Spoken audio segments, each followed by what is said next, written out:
dia, boa tarde, boa noite, vai depender da hora, mais uma vez que você vai assistir a esse vídeo. Hoje, meu querido aluno, vamos falar sobre o modal aquaviário ou hidrográfico, que na verdade ele consiste no transporte de mercadorias e passageiros utilizando barcos, balsas, navios, isso sendo feito obviamente pelos oceanos, pelos mares, pelos lagos, rios e também os canais.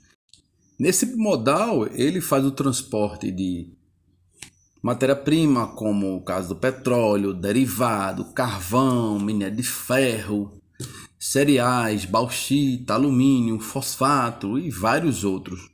Ele, quando transporta a granel, e nesse tipo de transporte, ele pode fazer o transporte de sacas, caixotes e outros tipos de embalagem. A gente vê comumente também que, dependendo da localidade, ele pode ser transportado utilizando até containers com vários tipos de produtos dentro.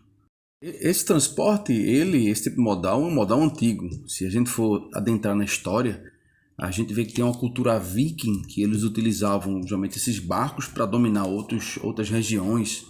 Ou no caso das expansões marítimas, inclusive no caso do descobrimento do Brasil, o modal que foi utilizado foi o modal marítimo, que servia tanto para transportar as pessoas quanto os materiais.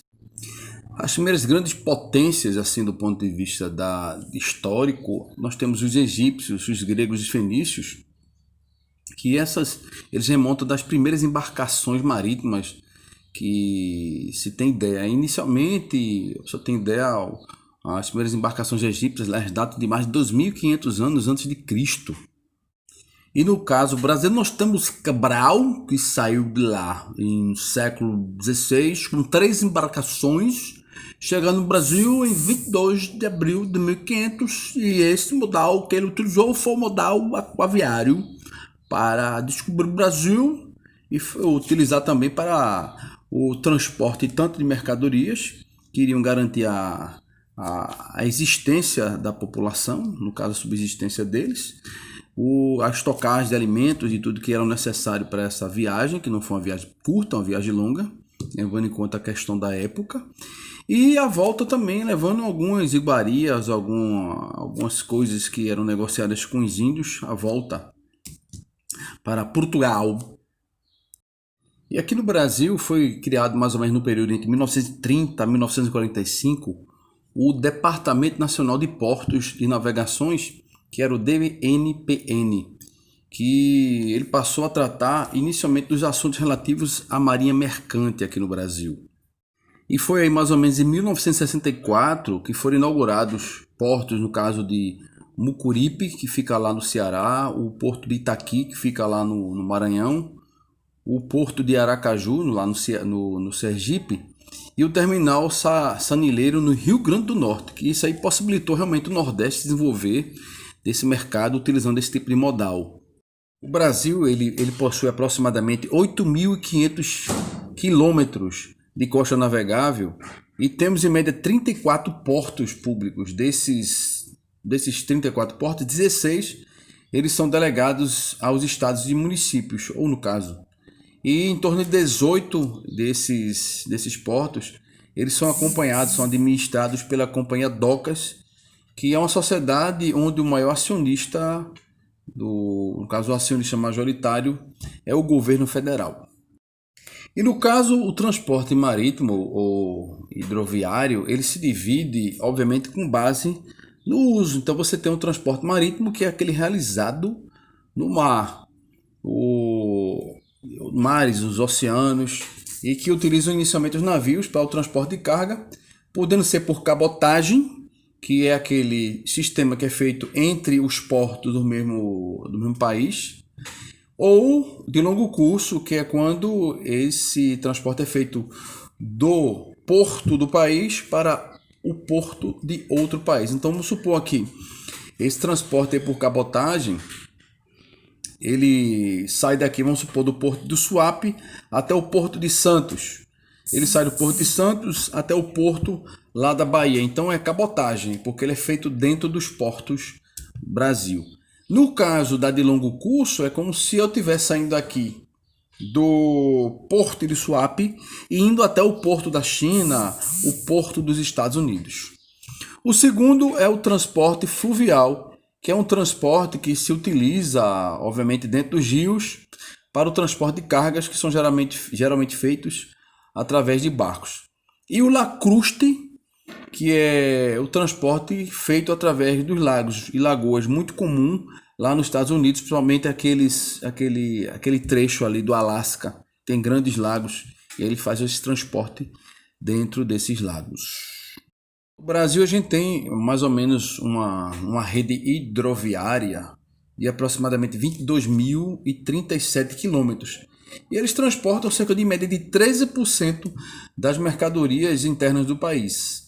As principais hidrovias que a gente encontra no Brasil é da Amazônia, que tem aproximadamente 17.651 quilômetros, a do Tocantins-Araguaia, que tem em torno de 1.360 quilômetros, a do Paraná, Tietê, com cerca de 1.359 quilômetros, a do Paraguai, que tem em torno aí de 591 quilômetros, a do São Francisco, que tem em média de 576 quilômetros, e o Sul, com 500 quilômetros.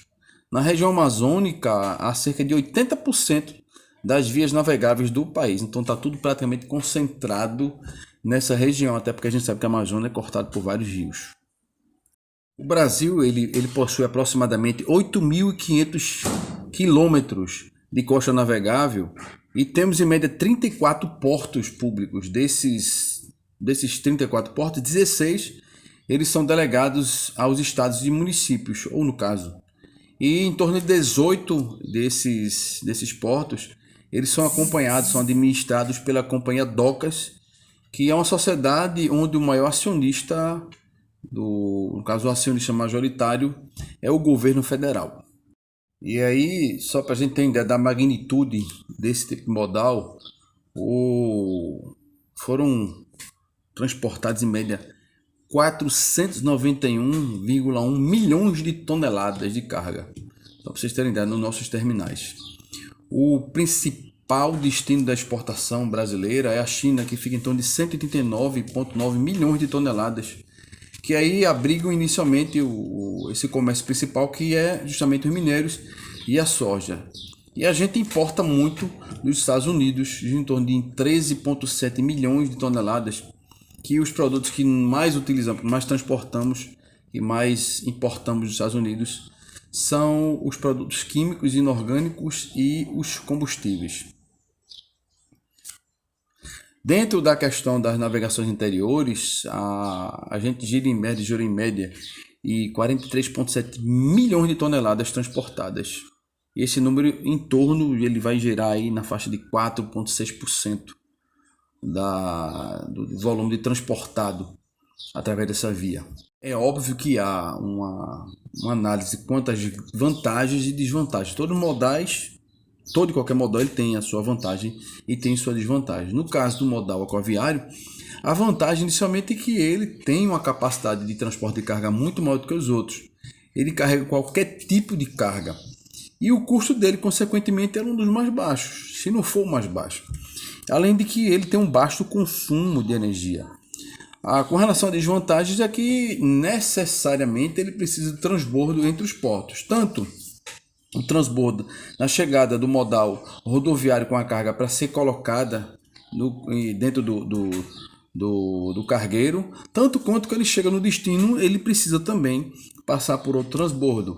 A questão da ineficiência portuária, responsável pelos grandes gargalos, grandes congestionamentos nos portos.